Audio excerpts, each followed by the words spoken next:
preparation is only focused or mainly focused in the vocational track. A second scenario is deferring specialization and selection until the end of lower secondary. There's some differentiation through a system of electives. Vocational education is pushed to upper secondary, and the introduction of some elements of vocational knowledge in the general curriculum. The traditional subjects remain the main focus, and then there are some interdisciplinary approaches that are considered. The third scenario, which we've seen also in some of the country cases that were presented, is deferring specialization and selection until the end of upper secondary, having internal selection system through electives and homogeneous student grouping. Vocational education is post-secondary, and then there's more vocational elements built into the general curriculum, and then while maintaining the major subjects such as math and languages, the rest is skill-based and project-based. Third challenge is teachers. Evidence shows that there's a mismatch between teacher skills and learning needs and competencies and skills needed for students in the knowledge society. Pre-service academic training is vital, but school-based training and mentoring have proven to be more effective and also less costly. And we need to have a comprehensive incentive policy to attract and retain high-quality teachers. I focus a lot now on the issue of governance. We've had some discussion on this issue yesterday, and I think this is really one of the major challenges in reforming upper secondary, because it requires a shift from a normative framework of governance that is based on rules, that is centralized, to new forms of governing that rely mainly on steering the reform process based on agreed goals, clearly defined outputs, and that are supported by a national outcome monitoring system. I present you here a schematic that was developed by Lundgren in 2002 that points to the creative tension in terms of roles and responsibilities between the central and local levels, and also between regulations and processes and goals in terms of incentives. This governance approach requires movement along the central-local axis, which brings with it a shift towards governing by goals and outcomes. This does not mean that there will be less of a role for the state, because education really is the vehicle of reproduction of culture in any country from one generation to the next, and therefore the state will always have a significant role to play. It is actually redefining the role of the state, and we're also defining the degree of decentralization that is required. To move from a context of rules and regulations to goals and incentives, it requires management capacity at the central, local, and school levels, and also a well-functioning system for monitoring and evaluation. Most important, we must be supported by a transparent process for formulating clear goals that are widely accepted and can be evaluated. However, the biggest challenge here is how to preserve an equivalent education nationwide and maintain quality standards while also governing by objectives through local bodies and school empowerment. Different models have been applied in different countries.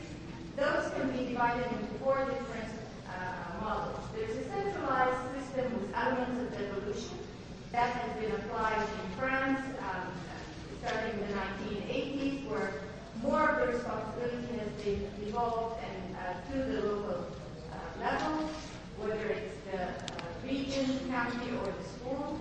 In China, the experience of moving management to the school and township is not succeeded because of lack of understanding and capacity. So we've moved up the level to the regional level. That, given the differences in wealth between the different counties, also resulted in inequities, and so the government centralized it again. In the case of Mexico, funding is provided through the center. General administration, hiring, firing of teachers is all at regional level. However, for remote counties and areas, the central government addresses them directly. Then we have a model of regional devolution system that we see in the United States and in Brazil, where really the states have almost full control of managing the system with some support from the center.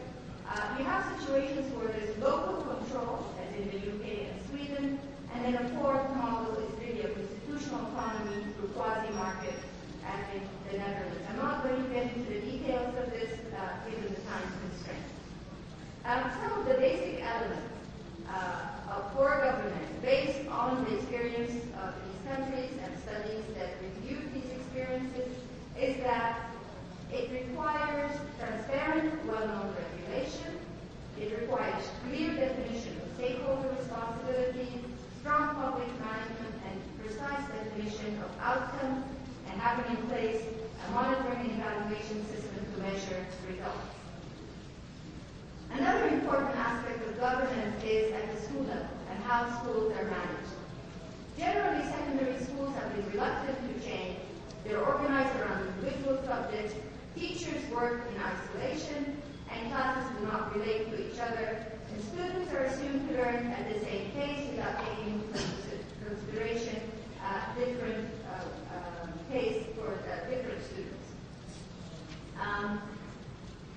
However, with the shift to the new competencies and skills and the needs of the labor market, with increasing attention to micro aspects of efficiency, productivity, and school organization, the shift is from schooling to learning. دكتورة صفاء.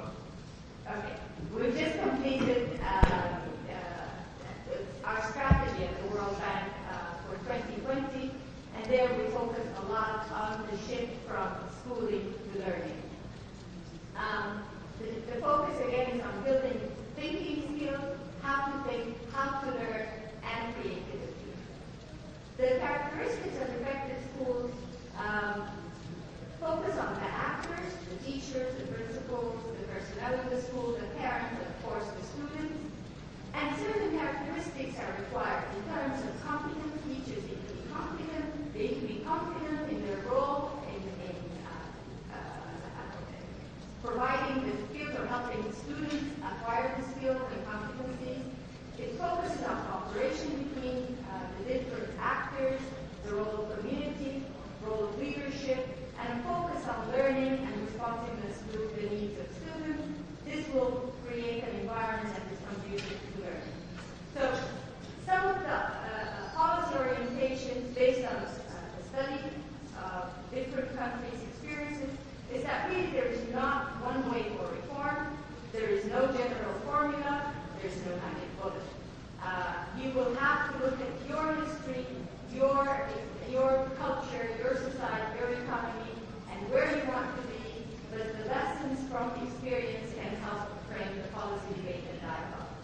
Transformation also is a continuous process.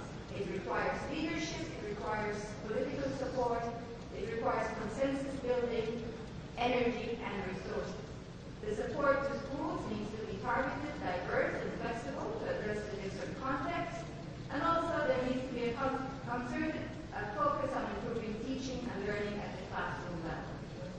Where a country ends up will really depend, as I said, on its history and trajectory, but also on the institutional capacity to propose and implement change. The direction, features, and content of the transformed system should be specific to the context of each country.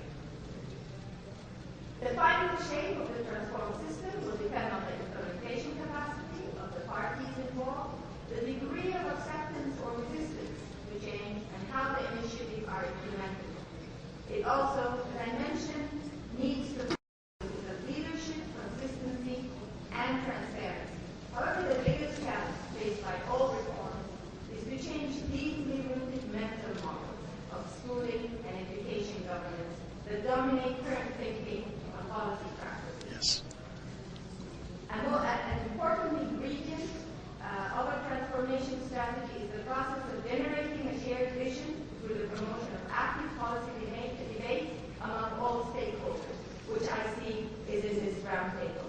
Finally, the final point I'd like to make is that while policymakers, experts, and research-based policy advisors such as ourselves matter, really, at the end of the day, the final concept of transformation